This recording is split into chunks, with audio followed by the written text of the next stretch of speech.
শুরু করলাম আজকের চতুর্থ স্তম্ভ। আমি ইন্দ্রাণী। শুভেন্দু অধিকারী মুসলমান ঘৃণাকে অস্ত্র করে নিজের মাথা বাঁচাতে চাইছেন। প্রথমে একবার শুনে নিন উনি ঠিক কি বলেছিলেন সায়েন্স সিটির অডিটোরিয়ামে, যেখানে মনোহরলাল খট্টর থেকে সুনীল বানসাল, মঙ্গল পান্ডে, রাজ্য বিজেপির প্রায় প্রত্যেক নেতা হাজির ছিলেন। হিন্দু বাঁচাবো, সংবিধান বাঁচাবো। আর বলবো, আমিও বলেছি রাষ্ট্রবাদী মুসলিম, আপনারাও বলেছেন সবকা সাথ সবকা বিকাশ। আর বলবো না, বলবো जो हमारी साथ हम उनका साथ, जो हमारी साथ हम उनका साथ, सबका साथ सबका विकास। बंद करो नो नीड সংখ্যালঘু মোর্চা। যে কথাগুলো বললে যে কোনো সভ্য দেশে সেই কথা বলার জন্য বাকি জীবনটা জেলে কাটাতে হতে পারে, সেই কথাগুলো আমাদের দেশে বলে বেবাক পার পাওয়া যায় কেবল নয়, সেসব কথা বলার জন্য তিনি বিখ্যাত হয়ে ওঠেন, তার সেসব কথায় হাততালি পড়ে, তিনি সেসব কথা বলে গর্বিত হন, তার সেসব কথা বড় করে ছাপা হয়, তিনি সেসব কথা বলেও দেশের রাজনৈতিক সামাজিক পরিসরে দিব্যি টিকে থাকেন। ধরুন আমাদের রাজ্যের বিধানসভার দলনেতা, যিনি আমাদের সাংবিধানিক কাঠামোতে রাজ্যের মুখ্যমন্ত্রীর পদমর্যাদা পান, সেই শুভেন্দু অধিকারী, তিনি কোনো গোপন সভায় নয়, প্রকাশ্য সভাতে বলেন হিন্দুদের বাঁচাবো, সংবিধান বাঁচাবো, রাষ্ট্রবাদী মুসলমান বলে কিছু হয় না, সবকা সাথ সবকা বিকাশ বন্ধ করুন, সংখ্যালঘু মোর্চা চলবে না। প্রকাশ্যেই রাজ্যের কম বেশি 30% মানুষের বিরুদ্ধে বিষ উগড়ে দিলেন। কেন? কারণ তিনি মনে করেন এই বাংলা, এই রাজ্য মুসলমানদের দখলে চলে যাচ্ছে। কেবল মুসলমানদের ভোটে জিতছে শাসক দল, হিন্দুদের ভোট দিতে দেওয়া হচ্ছে না, তাই এ রাজ্যে বিজেপি হারছে। কি নিয়ে বলতে উঠেছিলেন তিনি? রাজ্য নির্বাচনে তিনি দিল্লির নেতাদের বুঝিয়েছিলেন ইডি পাঠান, সিবিআই পাঠান, ব্যতিব্যস্ত করুন শাসক দলকে, পেটোয়া মাইনে করা মিডিয়া আর ইউটিউবারদের দিয়ে চোর চোর রব তুলে হারিয়ে দেব তৃণমূলকে। মানুষ ওনার ইচ্ছের গোড়ায় টন টন গ্যামাক্সিন ঢেলে 18 থেকে 12তে নামিয়ে দিয়েছে। কেবল তাই নয়, বুঝিয়ে দিয়েছে এ রাজ্যে কংগ্রেস তৃণমূল জোট হলে ওই সংখ্যাটা অনায়াসে 7 কি 8 হয়ে যেত। শর্টকাটে বঙ্গজয়ের স্বপ্ন দেখেছিলেন শুধু নয়, দেখিয়েছিলেন। কাজে এবারে কিছুটা হলেও জবাবদিহির পালা। তার আসর বসেছিল বুধবার সায়েন্স সিটিতে। বিজেপি কেন্দ্রীয় নেতৃত্ব হাজির ছিলেন। তিনি উঠেই প্রথমে নিজের দায়িত্ব ঝেড়ে ফেললেন, সাফ বলে দিলেন আমি সংগঠনের দায়িত্বে ছিলাম না, আর তাই সংগঠন নিয়ে যা বলার তা দিল্লিতে গিয়ে অমিত শাহকে, সুনীল বানসালকে বলে এসেছি, এখানে বলবো না। কিন্তু তা বললে তো হবে না, কিছু তো বলতেই হবে। তাই তিনি যা বললেন তার দুটো দিক হলো, এক, আমাদের রিগিং করে হারানো হয়েছে, নির্বাচন কমিশনের হাতে যথেষ্ট ক্ষমতা ছিল না, কেন্দ্রীয় বাহিনীকে কাজ করতে দেওয়া হয়নি। 2, মুসলমানেরা আমাদের বিরুদ্ধে, তারা দল বেঁধে রিগিং করেছে লোকসভা, বিধানসভা, উপনির্বাচনে। হিন্দুরা ঐক্যবদ্ধ নয়, তাই বিজেপি রাজ্যে হেরেছে।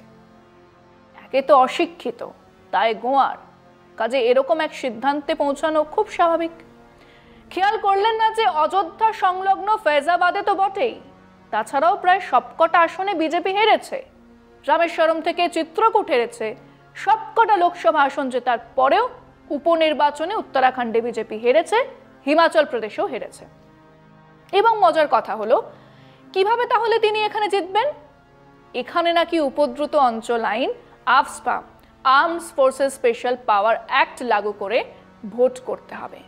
যে আইন কাশ্মীরে প্রয়োগ করা হয়েছে, মণিপুর বা উত্তর পূর্বাঞ্চলের বিভিন্ন জায়গাতে ব্যবহার করা হয়েছে, সেই আইন তিনি এই বাংলাতে জারি করে নির্বাচন চাইছেন। মানে রাজ্য সরকার থাকবে আর পুরো এলাকার দায়িত্বে থাকবে সিআরপিএফ, মিলিটারি, চাবিকাঠি থাকবে শান্তিকুঞ্জে। একমাত্র তবেই তিনি 35টা আসন জিততে পারবেন। আসলে ন্যূনতম গণতান্ত্রিক ধ্যান ধারণা, গণতান্ত্রিক ব্যবস্থার ওপর ন্যূনতম ভরসা না থাকলে এরকম কথা বলাটাই স্বাভাবিক। একবার চেষ্টা করে দেখুন, তমলুক আসনটাও বাঁচাতে পারবেন না। যেটুকু বাঁচাগোচা বাম লিবারেল ভোট বিরুদ্ধে পড়েছে বা নোটায় গেছে বা পড়েনি, সেটাও জমা হবে ওই তৃণমূলে। তিনি আরও বেশি হিন্দু হতে চাইছেন, বলেই দিলেন সংখ্যালঘু মোর্চা চাই না, রাষ্ট্রবাদী মুসলমান বলে কিছু হয় না, তাহলে পয়সা দিয়ে যে ইউটিউবারকে পুষেছেন সেই ইউটিউবারের কি হবে? সময় একটা বিরতির, সঙ্গে থাকুন। ওনার দলের সর্বোচ্চ নেতা নরেন্দ্র মোদী এখনো অন্তত মুখে বলে চলেছেন সবকা সাথ সবকা বিকাশ। শুভেন্দু বলছেন চাই না, সম্ভব নয়। 2014 সালেই মোদী সবকা সাথ সবকা বিকাশ স্লোগান দিয়েছিলেন। তিনি বুঝিয়ে দিতে চেয়েছিলেন দেশের প্রধানমন্ত্রী হিসেবে সব শ্রেণী, বর্ণ, সম্প্রদায়ের মানুষের বিকাশ বা উন্নতি হবে তার শাসনের মন্ত্র। 5 বছর পরে 2019 সালে মোদী এই স্লোগান নিয়ে ভোটের প্রচারে নেমেছিলেন যে তিনি সকলের বিকাশ বা উন্নতি করতে পেরেছেন। সেই সময় সামগ্রিকভাবেই বিজেপির স্লোগান হয়ে ওঠে সবকা সাথ সবকা বিকাশ। মানে যেটা ছিল সরকারের স্লোগান সেটাই হয়ে উঠল দলের স্লোগান। কোনোদিন কোনো সংগঠনের স্তর থেকে ওই স্লোগানের সমালোচনা করা হয়নি। 2019 সালে দ্বিতীয়বার ক্ষমতায় এসে মোদী স্লোগানটি আরও বড় করেন। জোড়া হয় সবকা প্রয়াস সবকা বিশ্বাস।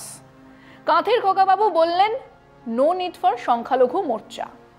সংখ্যালঘু মোর্চার ইংরেজিটা ওনার মনে ছিল না, বা ওটা উনি জানেনই না। কিন্তু এখনও রাজ্যে কেবল নয়, সারা দেশেও বিজেপিরও এক সংখ্যালঘু মোর্চা আছে। রাজ্যের সংখ্যালঘু মোর্চার সভাপতি চার্লস নন্দী প্রত্যেক জেলার সংখ্যালঘু মোর্চার সভাপতি নিয়োগ করেছেন 18 জন মুসলমান। এরা কি তাহলে বাদ পড়লেন?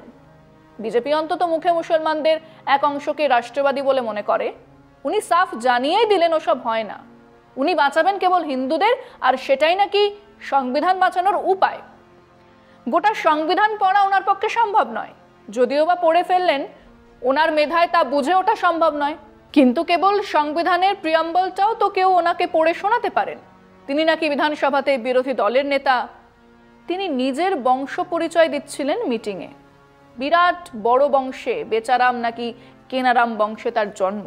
সেটাও যদি ভালো করে জানতেন যে ওনার ঠাকুরদা যদি সত্যি ওনার কথা অনুযায়ী কংগ্রেসের হয়ে জেল খেটেছেন, আন্দোলন করেছেন, তাহলে সেই কংগ্রেসের ভারত ছাড়ো আন্দোলন, যার এ বাংলায় কেন্দ্রবিন্দু ছিল ওই মেদিনীপুর, সেই আন্দোলনকে স্তব্ধ করার জন্য শ্যামাপ্রসাদ মুখোপাধ্যায় ইংরেজদের চিঠি লিখে সাহায্য করার কথা বলেছিলেন।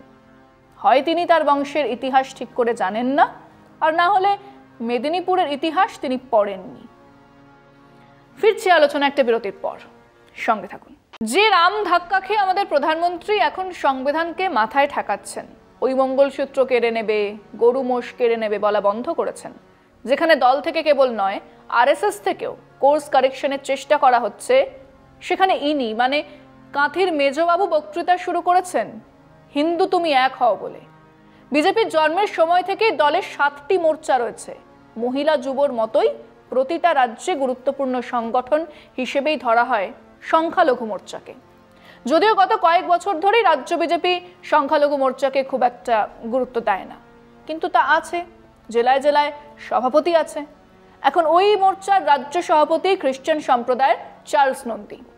2019 সালেও রাজ্য থেকে 2 জন সংখ্যালঘু সাংসদ ছিলেন। তাদের মধ্যে থেকে এবার জন বার্লাকে প্রার্থী করা হয়নি, হেরে গিয়েছেন এসএস আলুওয়ালিয়া। তবে গোটা দেশে দল যে কাঠামো অনুযায়ী চলে সেটা বন্ধ করার প্রস্তাব এমন খোলাখুলি দেওয়া যায় কিনা তা নিয়ে প্রশ্ন উঠেছে রাজ্য বিজেপিতে। রাজ্যের এক প্রবীণ বিজেপি নেতার অবশ্য বক্তব্য, অতীতে হয়নি এমন অনেক কিছুই তো আজকাল হচ্ছে, জানি না দলের রীতি এমনভাবে ভাঙা যায় কিনা। দলের বিভিন্ন স্তরে নিয়ে তীব্র আলোচনা শুরু হয়েছে। শুভেন্দুর ঠিক আগেই সুকান্ত তার বক্তৃতায় বলেছেন মোদীর নীতি ও নেতৃত্ব মেনে এগিয়ে চলতে হবে। আর ঠিক পরেই শুভেন্দুর এ ধরনের কথা সবাইকেই ব্যাকফুটে ফেলে দিয়েছে। শুভেন্দুর এসব ভাট কথাবার্তা শোনার পরে বক্তৃতা দিতে উঠে মোদী মন্ত্রিসভার সদস্য খাট্টারও প্রধানমন্ত্রীর নেতৃত্বেই বিজেপি আগামী দিনে কাজ করবে বলে, দেশ যশস্বী প্রধানমন্ত্রীর সঙ্গেই আছেন বলে তিনি বলেছেন।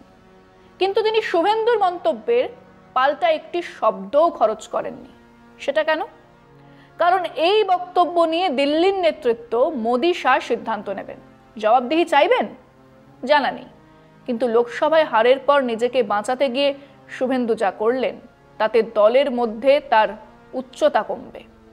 আগামী দিনে তিনি আরও ল্যাজে গোবরে হবেন, কোণঠাসা হবেন। আজ এখানেই শেষ করছি। শুভরাত্রি।